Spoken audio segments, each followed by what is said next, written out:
Chapter 37. Bain revelled in their sufferation.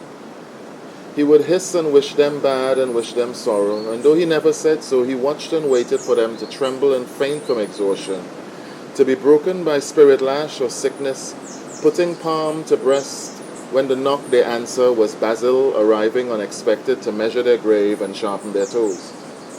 His own kin and fellow countryfolk living all in one hole and climbing over each other on the unforgiving escarpments of the million hills. Poor people. Fellas like Alvin who never went to school and couldn't even write their own name. Men like Bertram who's suffering and working as a laborer but can't get paid because he can't save money. And when the panic spines of fish bones stuck in their throats, Bain would feign concern, but in silence he wished them skittering suffocation, tremendous poverty, suicidal to banker, the surrender under stress, the windpipe broken by a blow to the neck, the skin flayed and ripping back from the arms in heat, the head flailing in vicious nausea, white blindness, the air oozing foam and fires of the gut stuck behind the steering wheel in a burning car on the highway between the landfill and the shantytown, to suffer there in front of people, to struggle but to fail and then to succumb to the inferno, the feet burning in oil, and the devil tearing at the pelmet rabidly with steel teeth, till the milk fat come dripping down from the skull bursting, and the sweet scent of burning flesh, but the bones of the hand are still gripping the rim of the wheel. Bain brew hex and spell, preyed upon evil, lived in the crack house and outhouse for many years, lived in the ghetto, below the ghetto, then up on that crooked hill where thick-carved women carried water up to broken homes in buckets for bandy-legged men to soak with lifebuoy soap, throwing over the last sweet water that collect in the bucket to simulate showers. Dirt crumbling red, homes built up over many years from wood to mud and mortar, one brick, one cocoa, then hibiscus, lime, and bird pepper in the yard. The veranda open, but the way the hill cut the stairs steep in the sore foot mother's yard. Bain went deeper into the gothic of tropical life. He decided he would stop talking to people for a while. He slept with windows flung open, the wind circulating the island coming back to him like sound. His own mother had blinked hard, dead now, though for her he wished life, not death. He had wished her strength to rise from her bed of sores and catheter and dialysis swill. He had fought hideous lizards and six-legged dogs in the abandoned land. He had hunted tadpoles, whipsnakes, and mongoose, carried a thin glancing blade and jumbie beads to be rubbed hot in the palm to give her life. But still his mother suffered in the post-colonial hospital and died one carnival Tuesday night.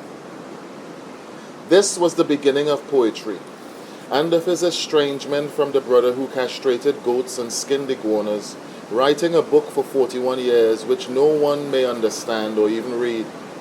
From the aunt whose cunt he suspected was hairy and fat, from the coxsman, deacon, and the shepherd of the church, waiting for the pilgrim to catch power and roll, so they could peep between the black insides of the upper cusp of her.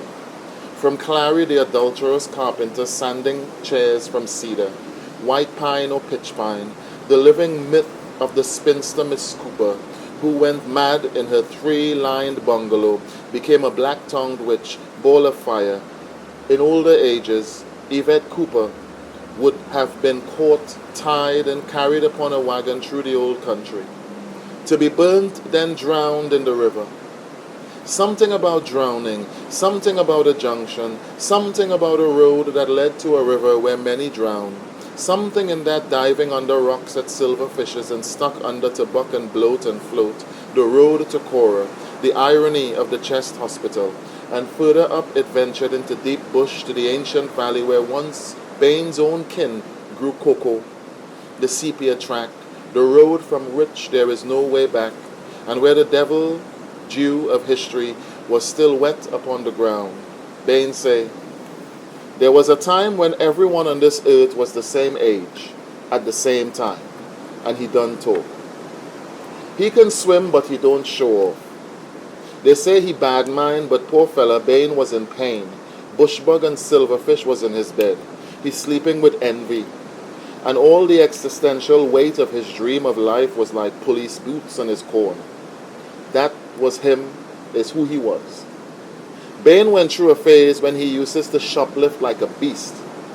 He would brush his hair and put on soft pants and hit all them stores in town. He thieved from comic book to mortise gauge. He even utilized smoke screen camouflage on a runway with German stationery from Mew Marshall. He thieved pellet gun and bulletproof pajamas. He went quite France and thieved jaw grind pornography from the long breast Seychelles woman who would sell in Marseille market. He full up his house with shit. But not for greed or money, was a balm. Poor fella, he had an existential crisis. Sometimes Bain would stop sudden in his falling down latrine and forget who the hell he was. His brother, Raphael, cut a key for him, but he had long lost the narrative trust. Fade him and go. Walk him up as far as the telephone pylon and let him cry like Starboy. Make him work security in a supermarket and be vexed all the time.